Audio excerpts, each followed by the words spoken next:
잘 나오셨습니다. 축복합니다. 잘 나오셨습니다. 축복합니다. 참으로 귀한 시간 잘 오셨습니다.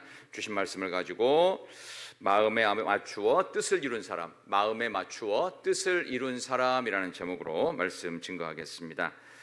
성경에 가장 많이 언급된 사람은 누구일까요? 성경 기록에 가장 많이 언급된 사람은 누구일까요? 뭐라고요? 우르무르무르무르 예수님입니다. 예수님 메시아에 대한 그 구약의 예언, 예수님이 가장 많이 언급되셨고요. 그러면 두 번째로 많이 언급된 사람은 누구일까요? 누구 같아요? 모세? 느낌이 딱 오죠. 오늘 누구에 대한 이야기 같아요? 다윗입니다. 그렇습니다. 다윗이 두 번째로 많이 언급됐는데 얼마나 많이 언급돼? 여러분들은 숫자를 말해줘야 믿으니까 1118번이 언급됩니다. 신구약 성경 66권에서 1118번이나 다윗이라는 이름이 언급되어 있는데, 다윗은 유일하게 들은 칭호가 하나 있습니다. 그를 표시하는 칭호가 있는데 그게 뭐냐 하면은 아무도 그 말을 듣지 못했어요. 하나님의 마음에 합한 사람. 이 표현을 다윗만 유일하게 들어요. 이거 놀라운 겁니다. 이건 엄청난 거예요. 하나님의 마음에 딱 맞는 사람. 옆에 계신 분들 인사합시다. 하나님의 마음에 딱 맞는 사람 됩시다. 시작. 하나님의 마음에 딱 맞는 사람이 됩시다. 자, 이게 말로만 그러니까 여러분들이 오늘 못 믿을 수 있어서 성경을 찾아가면서 오늘은 성경을 좀 많이 찾을 텐데 주로 사무엘상에서 많이 찾도록 하겠습니다. 실제로 오늘 읽었던 우리 사도행전 13장의 말씀은 바울과 바나바가 안디옥 교회에서 선교사 파송을 받고 전도를 할 때 다윗의 이야기를 꺼낸 거예요. 그러다가 다윗에 대한 설명을 할 때 나온 구절인데, 우리 사도행전 13장 22절 한 번만 더 읽겠습니다. 바울과 바나바가 무슨 말로 다윗을 표현했는지 사도행전 13장 22절 한번 비춰주시고 한 번만 더 읽겠습니다. 사도행전 13장 22절 한번 비춰주세요. 그냥 우리가 찾을까요? 사도행전 13장 22절. 자, 다 같이 시작. 패하시고 다윗을 왕으로 세우시고 증언하여 이르시되 내가 이새의 아들 다윗을 만나니 내 마음에 맞는 사람이라 내 뜻을 다 이루리라 하시더니 아멘. 그대로 두세요. 이새의 아들 다윗을 어떻게 했다고요? 만나니 되시죠. 만나니. 자, 이런 만난다라는 말은 우연히 만나는 만남이 아닙니다. 그냥 길 가다가 우연히 걸려서 어떤 남자를 봤고 어떤 아저씨 봤고 어떤 할머니 봤다, 이 만나는 게 아니고, 이 만난다라는 단어는 관찰하고 찾다가 드디어 이 사람이다 찾아낸 거예요. 이거하고 똑같은 표현이 시편에도 나와요. 시편 89편 20절 보면 내가 내 종 다윗을 찾아내어, 이게 똑같은 말이에요. 지금 이거하고 만난다는 말하고 찾아냈다는 말, 하나님이 온 땅을 두루 감찰하시는 하나님의 이 전능하신 시력을 가지시고 찾고 찾다가 이 사람이야 하면서 하나님이 감탄사를 바라시면서 이 사람 바로 다윗, 네가 바로 내 마음에 맞는 사람으로 내가 찾아낸 거예요. 찾아낸 거. 그러니까 그냥 만난 게 아니에요. 하나님은 지금도 우리를 만나시기를 원하셔서 마음에 합한 자를 찾고 또 찾으시는 줄로 믿습니다. 성경에 있는 그대로 말씀드리는 거예요. 하나님의 찾고 찾아내심 속에서 하나님의 마음에 거의 완벽하게 맞았던 사람이 누구라고요? 다윗입니다. 여러분들도 그 다윗같이 될 수가 있습니다. 오늘 그 얘기를 이제 구체적으로 쭉 하도록 하겠어요. 그런데 하나님의 마음에 맞는 다윗도 있었는데, 다윗의 형제 중에서 하나님의 마음에 너무 실망스러운 사람도 있었어요. 누구였을까요? 다윗의 선대였던 사울도 마음에 안 맞았어요. 근데 다윗의 형 중에 하나가 마음에 안 맞는 녀석이 있었어요. 우리 성경을 한번 봅시다. 자, 사무엘상 16장 보세요. 사무엘상 16장 한번 보십시다. 16장 6절 7절. 사무엘상 16장 6절과 7절. 자, 사울 왕이 하나님께 거역하는 걸 알고, 그리고 나서 이제 이새의 집에 가서 사무엘을 보내서 그 중에 한 사람을 이제 왕으로 세워 기름 부으라는 명령을 듣고 몰래 갔어요. 왕한테 들키면 큰일 나니까. 자, 6절 7절 그들이 오매 시작. 여호와의 기름 부으실 자가 과연 주님 앞에 있도다 하였더니 여호와께서 사무엘에게 이르시되 그의 용모와 키를 보지 말라. 내가 이미 그를 버렸노라. 내가 보는 것은 사람과 같지 아니하니 사람은 외모를 보거니와 나 여호와는 중심을 보느니라 하시더라. 아멘. 용모와 키, 외적으로 보면 멋있어. 거의 연예인 수준이에요. 연예인 수준. 저 같은 사람은 절대 연예인을 할 수가 없겠죠. 인물은 되는데 키가 너무 작아. 절대 안 돼. 절대 안 돼. 일단 190 가까이 가야 돼. 190 가까이. 188이나 189 이 정도는 돼야 190쯤 돼가지고 다른 사람보다 이렇게 머리가 하나 30cm 이상 평균 키보다 커야 돼요. 여기 나오는 엘리압이 그 수준이었다고요. 왜? 지금 사무엘의 기준은 자기가 처음으로 왕으로 세웠던 누구? 베냐민 지파 기스의 아들, 유력한 갑부집 아들, 다른 사람보다 머리가 하나 더 있었던 거의 190에 육박하는 아주 기골이 장대했던 사울 왕이 기준이잖아요. 근데 엘리압 보니까 비슷한 거예요. 와, 과연 하나님이 선택하신 자다. 신났어요. 그런데 하나님께서는 거꾸로 말씀하시죠. 키, 용모 볼 거 없어. 나는 중심을 본다. 그리고 뭐라고 말씀하세요? 이거 저주 가까운 거예요. 내가 이미 그를 버렸대요. 자, 그러면 하나님께서는 우리를 하나님의 심판대 앞에 죽고 나서 최후 심판을 우리는 받습니다. 근데 또 하나가 있어요. 매일매일 우리는 하나님의 판단 앞에 서게 됩니다. 그래서 여기 나오는 이 엘리압이 어떻게 했던 거예요? 그동안 쭉 봐오니까 키도 크고 용모도 좋고 잘생기고 연예인급으로 정말 누가 봐도 멋진데 그의 마음의 중심은 어떻게 해요? 항상 불합격이라는 거예요. 그러니까 내가 이미 그를 버렸대. 왜? 마음이 안 맞는 거예요. 하나님의 마음과 항상 반대 짓거리를 해요. 여기 나오는 요걸 좀 증명하는 얘기를 한번 할까요? 얼마나 엘리압이 못돼 처먹었는지 보겠습니다. 자, 사무엘상 17장 보세요. 이 엘리압이 이런 인간이에요. 보세요. 자, 사무엘상 17장 28절 보세요. 사무엘상 17장 28절. 이 엘리압이 다윗이 전쟁의 그 죽음의 공포를 뚫고 아버지 이새가 먹을 것 갖다 주라고 이렇게 그 피크닉 박스를 챙겼어요. 먹을 걸. 근데 그걸 갖다 줬더니 형 엘리압이 이렇게 말한 거예요. 다 같이 큰형 엘리압이 시작. 큰형 엘리압이 다윗이 사람들에게 하는 말을 들은지라 그가 다윗에게 노를 봐야 이르되 내가 어찌하여 이리로 내려왔느냐 들에 있는 양들은 누구에게 맡겼느냐 나는 내 교만과 내 마음의 완악함을 아노니 내가 전쟁을 구경하러 왔도다. 여러분처럼 평범하게 읽으면 안 돼요. 저처럼 아주 느낌이 확 오게 읽어야 돼요. 아주 못돼 처먹었던 말을 그냥 그대로 쓰고 있잖아요. 엘리압이 이런 애예요. 그러니까 나는 이미 그를 버린 거예요. 버려도 싸죠. 아니 죽을지도 모르는데 그 아버지가 전달해 달라고 하는 그 피크닉 박스 들고서 형한테 위문하러 온 거 아니에요. 근데 어떻게 안 죽은 것만도 다행인데 왔더니 어떻게 해요? 온갖 나쁜 말은 다 퍼붓고 있어요. 너 양은 어떻게 내버려 두고 이렇게 와가지고 무책임하게 했느냐? 나는 너의 교만함과 너의 완악함을 안다. 너는 전쟁 구경하러 왔지? 이러다가 형들 죽으면 그거 구경할 거냐? 이런 식으로 말을 했던 사람이에요. 이게 엘리압이라고요. 키도 크고 잘생기고 누가 봐도 멋집니다. 근데 마음이 하나님하고 하나도 안 맞아요.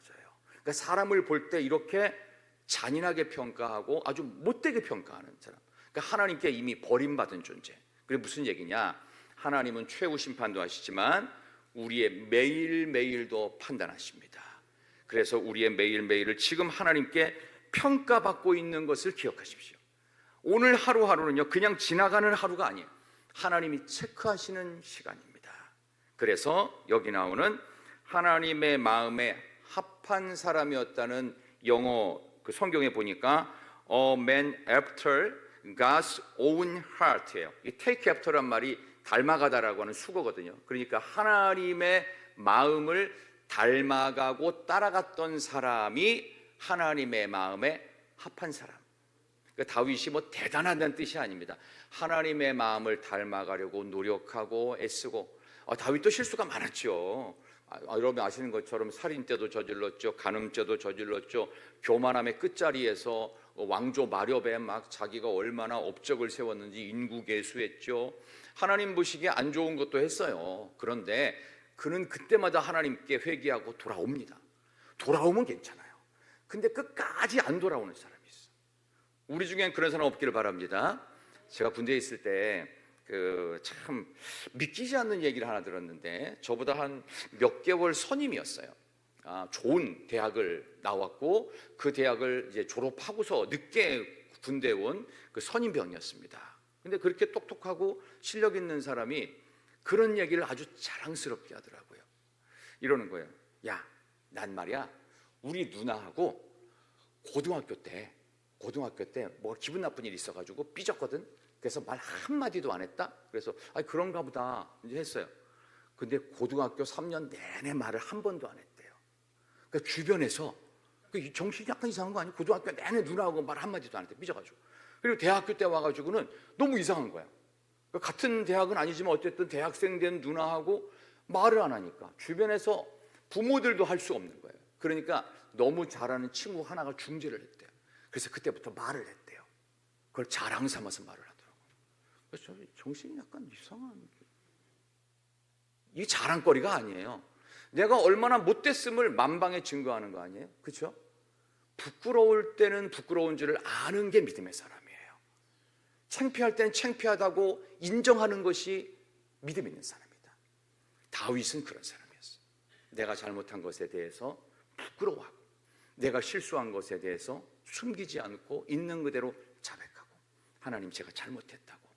여러분, 그런 점에서 우리가 오늘 다윗의 이야기를 들으면서 내가 도전받아야 될 게 뭔가, 내가 어떻게 다윗처럼 닮아가는 모습을 가질 것인가, 오늘 그 이야기를 조금 더 구체적으로 하겠습니다. 첫 번째, 그는 직업이 양치기였잖아요.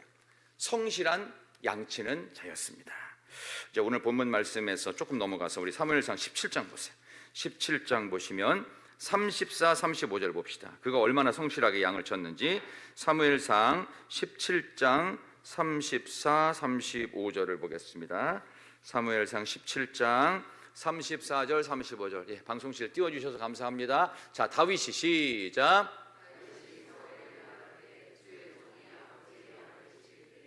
사자나 곰이 와서 양떼에서 새끼를 물어가면 내가 따라가서 그것을 치고 그 입에서 새끼를 건져내었고, 그것이 일어나 나를 해고고자 하면 내가 그 수염을 잡고 그것을 쳐 죽였나이다. 아멘.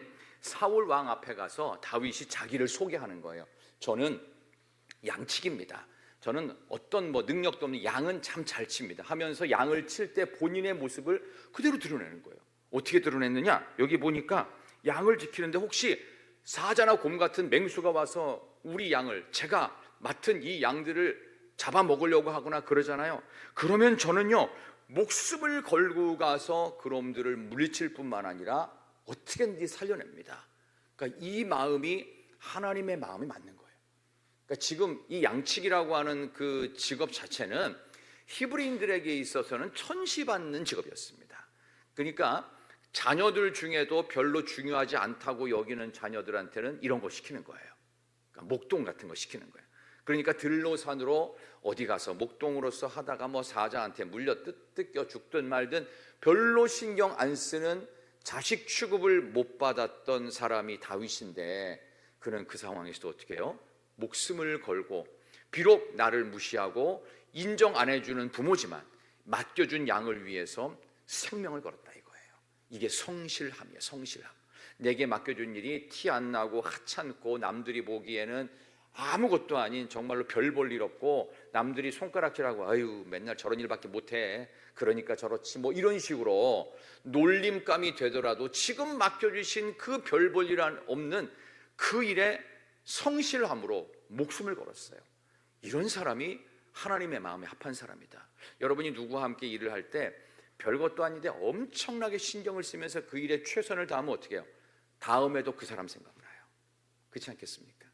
제가 이제 부목사님들을 여러 거느렸던 기억이 나는데, 기억나는 한 분이 있어요. 그분도 정씨예요.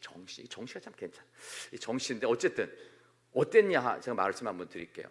이 어떤 상황이었냐면, 애가 태어나서 돌예배를 드리는 상황이 있었어요. 근데 지금은 금값이 비싼데 옛날에는 금값이 한 20만 원, 30만 원대 있을 때가 있었거든요. 한 돈에 3.75g에 이제 금반지를 사왔어요. 사와가지고 거기다가 뭐 조그맣게 이제 뭐 쓰고, 그래서 이제 돌예배를 드리면서 끝나고 나서 이제 반지를 이제 태어나서 돌된 아이한테 끼워주는 시간이 있었거든요.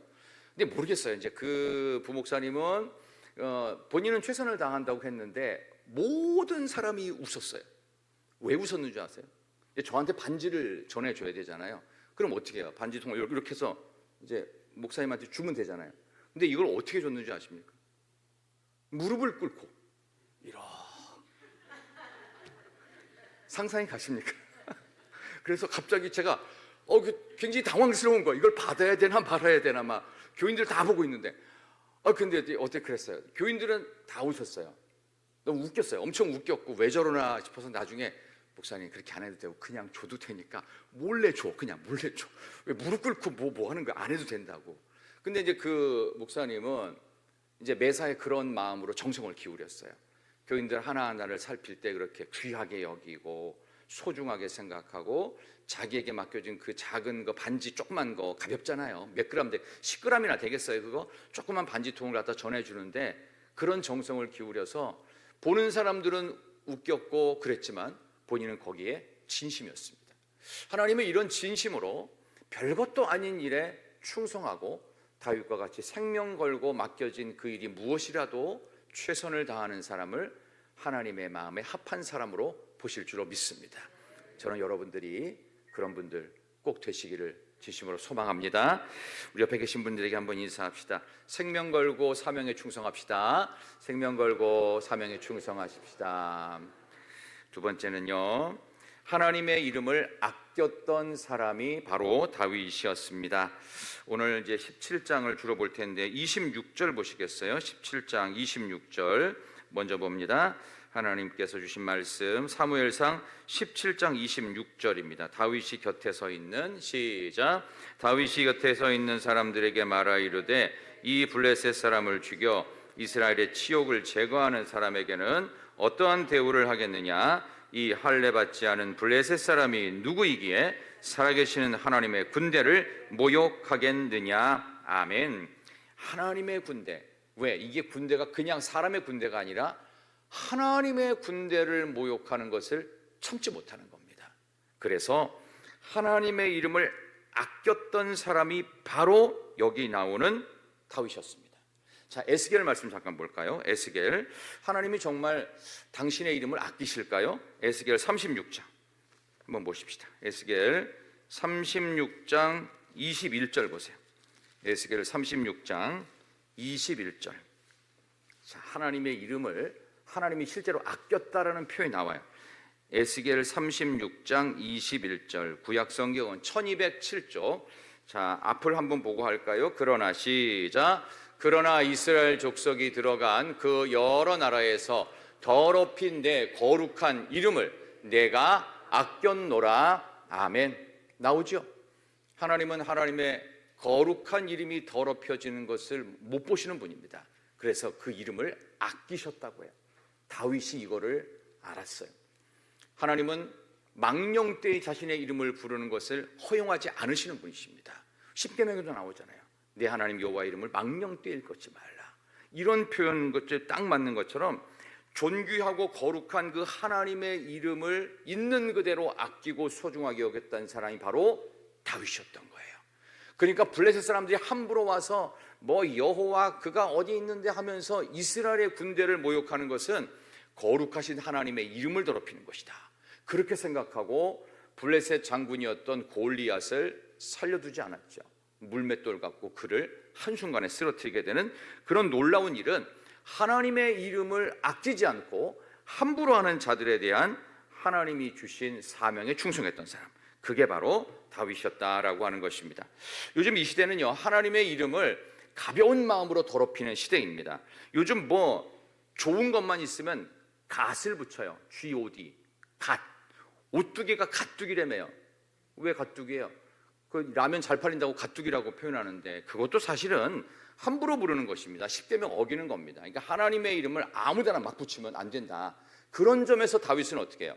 이스라엘의 군대를 모욕하는 거 그냥 내일 아니라고 그냥 넘겨둘 수 있었지만, 다윗은 어린 10대의 소년이었음에도 불구하고 그 무서운 골리앗 장군 앞에서 하나님의 이름을 저렇게 함부로 우습게 여겨 하면서 여호와의 이름을 귀하게 여겼던 바로 그 마음이 하나님의 마음에 맞았던 거다. 여러분도 하나님의 이름을 귀하게 여기는 복된 백성 되시기를 축원합니다. 자, 세 번째는요, 하나님의 백성이라는 자부심이 있었습니다. 오늘 사무엘상 17장 아까 계속 보시면서 36절 보세요. 사무엘상 17장 36절 보겠습니다. 자, 사무엘상 17장 36절을 봅니다. 자, 17장 36절, 주의 종이 사자와, 시작. 군대를 모욕하는 이 할례받지 않은 블레셋 사람이리까 그가 그 짐승의 하나와 같이 되리이다. 아멘. 나는 하나님의 백성이라는 자긍심, 이 자부심으로 똘똘 뭉친 사람이 누구였다? 다윗이었다 이거예요. 그러니까 다윗은 정말 별 볼 일 없어요. 부모에게도 인정받지 못했죠. 시편 27편 10절에도 정확히 보면은 내 부모를 나를 버렸으나 여호와는 나를 영접하시리이다, 이렇게 고백할 정도로 여기 나오는 다윗은 하나님께서 그를 얼마나 귀하게 여기셨는지, 그리고 그 이름의 귀함도 알았고 하나님의 백성이라는 자부심이 충만했습니다. 이게 놀라운 거예요. 하나님이 원하시는 것은 너희는 거룩한 나라고 제사장이고 이스라엘의 군대고, 지금 우리식으로 표현한다면 나는 하나님의 백성입니다, 나는 그리스도의 군대입니다, 나는 복음의 일꾼인 크리스천입니다, 이것에 대한 자부심을 원하시는 거예요. 근데 그게 없으면 우리가 예수 믿는 사람으로서 사실 부끄러운 일입니다. 그 영화 얘기 하나 할까요? 그 우리 경상도 지역을 배경으로 한 영화가 한 편 있어요. 옛날에 친구라는 영화가 있습니다. 그 유호성 씨가 나오는데, 유호성 씨가 모든 잘못을 뒤집어 쓰고 영화 끝자락에 본인이 사형 선고를 받게 됩니다. 그래서 그 친구들이 이제 사형받기 직전 마지막 면회를 와가지고는 너무 이상해서 물어보는 거예요. 이제 경상도 사투리로 물었겠죠. 니 와 그랬노? 그게 무슨 얘기냐면 너 왜 변명을 안 했어? 변명을 안 했어. 아니 사형 선고를 너 안 받아도 되는데 왜 네가 다 뒤집어 썼냐? 그랬더니 유호성 씨의 명대사가 나옵니다. 유호성이 뭐라고 했죠? 아, 이런 건 봐야 영성이 좀 있는 건데, 나중에 보세요. 친구 첫 번째 1탄이에요. 건달이 쪽팔리게 다예요. 이게 건달이 쪽팔리게, 나는 예수 믿는 사람으로서 창피하게 그런 말과 행동은 안 한다 이거예요.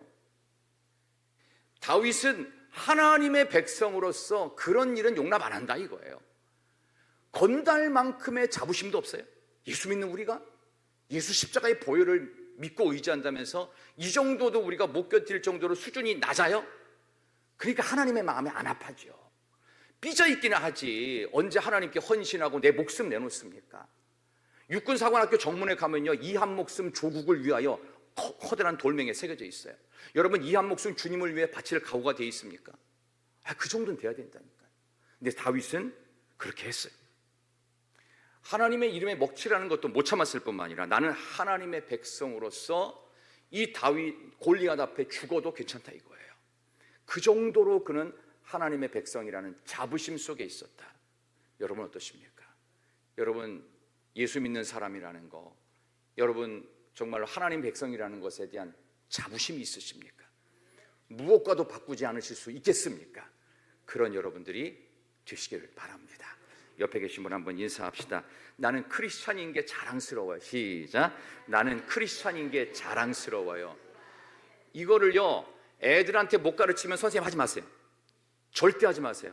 내가 믿음과 신앙이 흔들려서 제가 이제 옛날에 이제 아동부하고 유치부 전도사 할 때가 있어요. 1992년에 그때 처음 전도사를 했는데, 그때 할 때 유치부 아동부 애들을 이제 상가 교회였다가 지금은 좀 커졌지만, 그때 애들한테 그랬어요. 얘들아, 예배 시간에 떠들면 죽는 거야. 레위기 얘기를 하면서 예배 시간에 이렇게 제대로 못했던 제사장이 죽는 이야기를 하면서 애들이 그때 지금 걔네들이 다 시집장 가가지고 애 낳고 막 그랬어요. 근데 그런 애들이었어요. 그런 애들을 가르치면서 그때 철저하게 하나님 중심의 말씀을 전했던 기억이 나고, 참 놀랍게도 감사하게도 무슨 말인지도 잘 모르면서 그때 유치부 아동부 아이들이 아멘 아멘 했던 게 기억이 생생합니다. 그러면 지금 우리는 어떻습니까? 나 예수 믿는 것이 자랑스럽고, 나 하나님의 사람이라는 게 자랑스럽고, 내가 지금 예수 믿는 것은 지옥 안 가려고 천국 가겠다라고 하는 이 일념하에서 신앙생활하는 것에 대한 기쁨이 있습니다. 겨우 안 죽으려고, 지옥 안 가려고. 아니요, 우리는 지옥 안 가려고 예수 잘 믿어야 돼요. 우리 중에 누구라도 매일매일 하나님께서 평가하실 때 이미 버렸노라라고 그런 얘기 안 들을 자신 있는 사람 손 한번 들어보세요. 저도 자신이 없어요. 부끄러워요. 나도 안 되는구나. 나도 하나님의 마음에 합하려면 한참 멀었구나. 아직도 멀었구나. 죽을 때까지 똑같아. 죽을 때까지 똑같아. 입만 열면 내 자랑 나오고, 내 자식 자랑 나오고, 내가 돈을 어떻게 끌어모았는데, 내가 어떻게 잘 됐고, 내가 어떻게 승리했고, 이런 얘기나 하고 있으니 맨날 똑같은 거예요.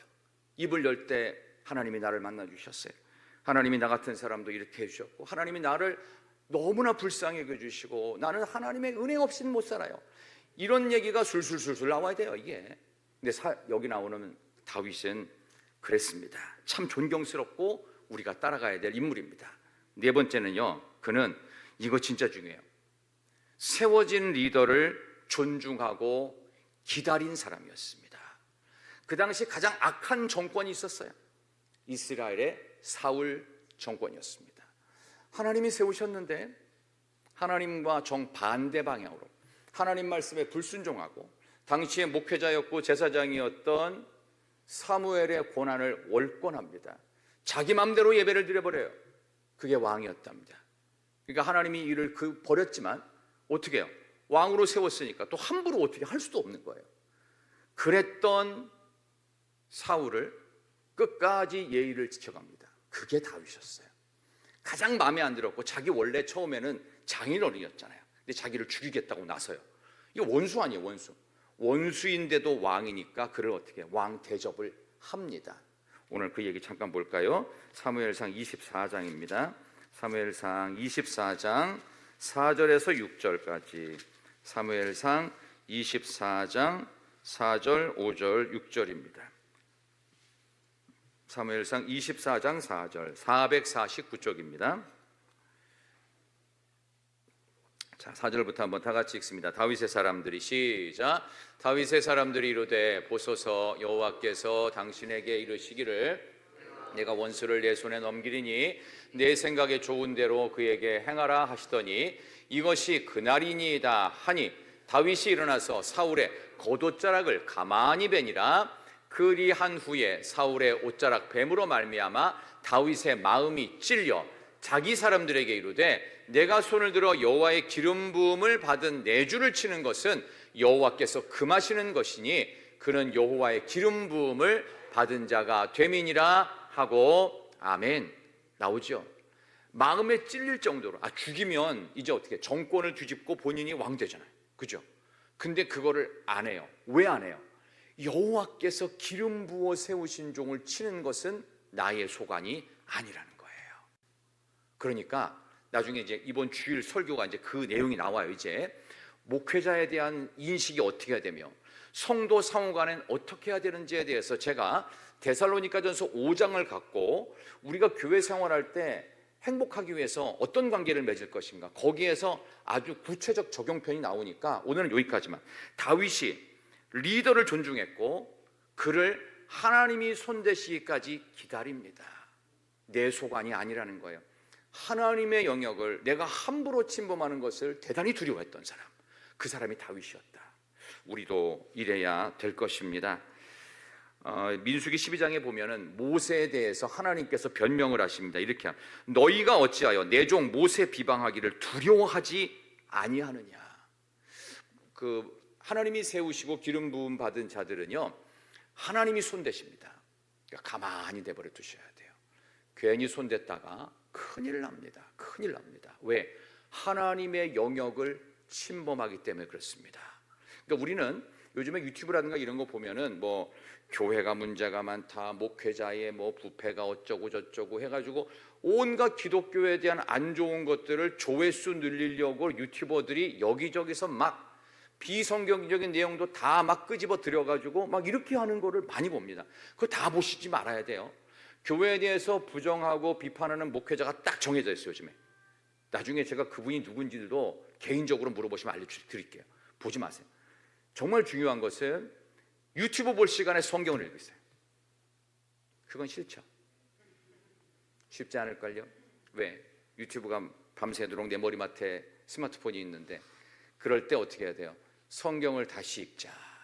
그러니까 교회 예배에 좀 안 빠지면 제일 좋아요. 예배가 많잖아요. 일주일에 10번이나 있잖아요. 얼마나 많아요? 오라는데 안 오고 있으면 누구 손에? 본인 손에.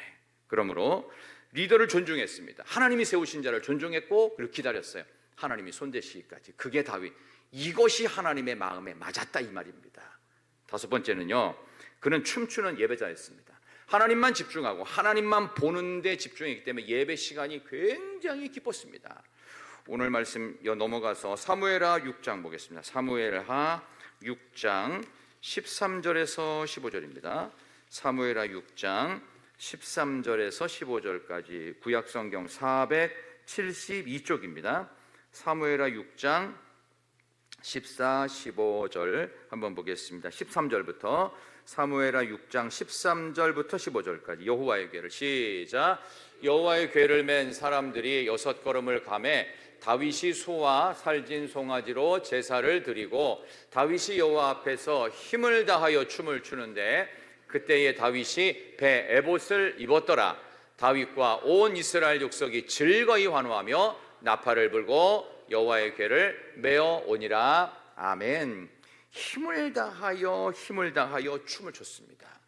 예배 시간이 정말 자신의 모든 것을 드리는 춤추는 예배자였습니다. 우리 성도님들도 이런 부분에서 어떤 교회보다 우리 교회가 예배 드릴 때 진심인 줄로 저는 믿습니다. 우리 교회 정말 좋은 교회입니다. 별로 안 믿기세요? 옆에 계신 분에게 한번 얘기.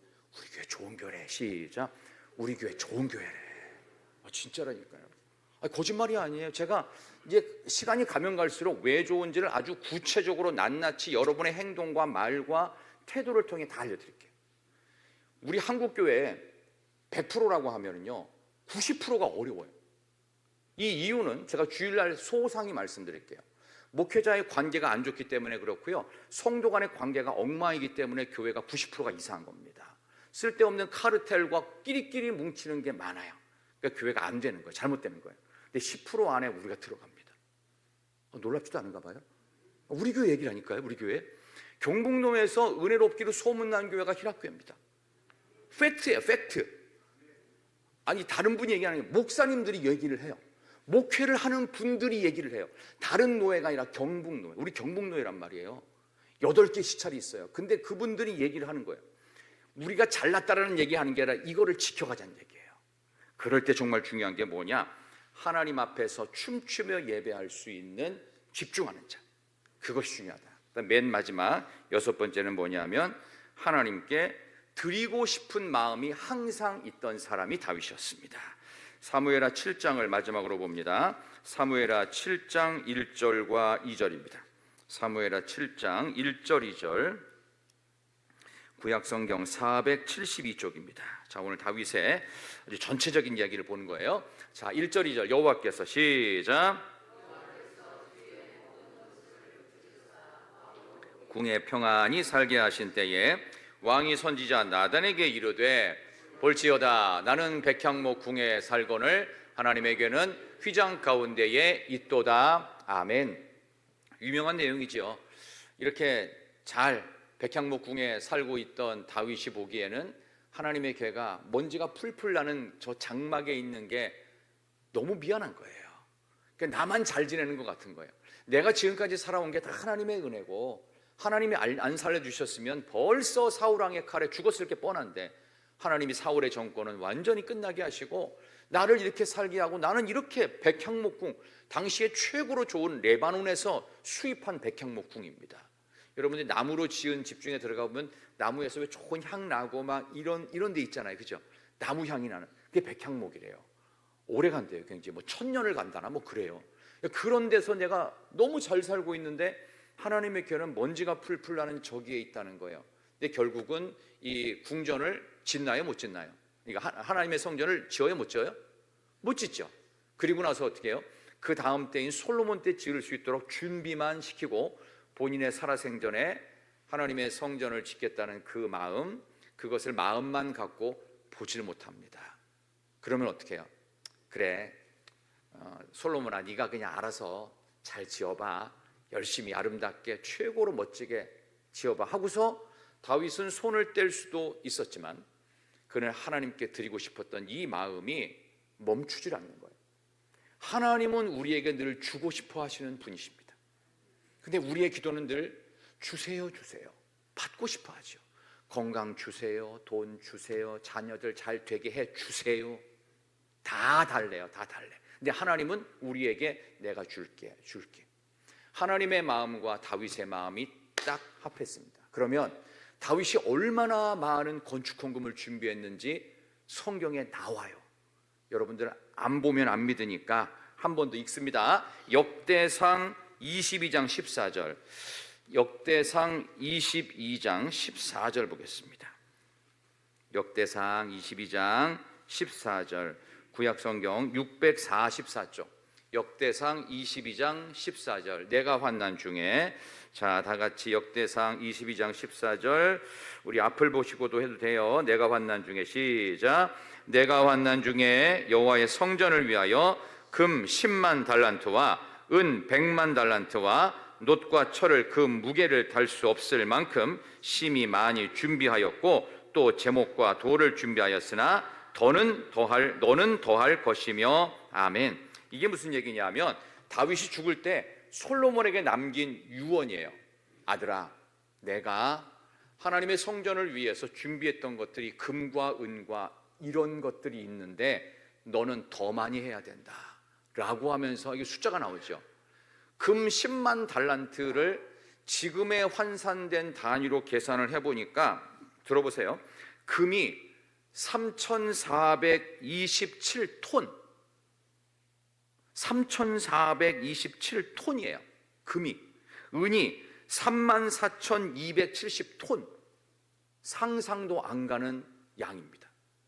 3,427톤이나 되는 금을 지금 그 가격으로, 우리 한 돈이 지금 70만 원 선이더라고요. 70만 원이라고 해봅시다. 70 몇만 원인데 3.75g이 70만 원이에요. 그걸 가지고서 3,427돈대 3.75g은 얼마가 될까? 돈으로, 지금 돈으로 70 몇만 원대 얼마? 그걸 X로 해가지고 수학 계산식으로 풀어보니까 나온 게 있었어요. 들어보세요. 얼마냐면은 674조. 대한민국의 현재 그 1년 총 예산이 내년에 약 700조쯤 돼요.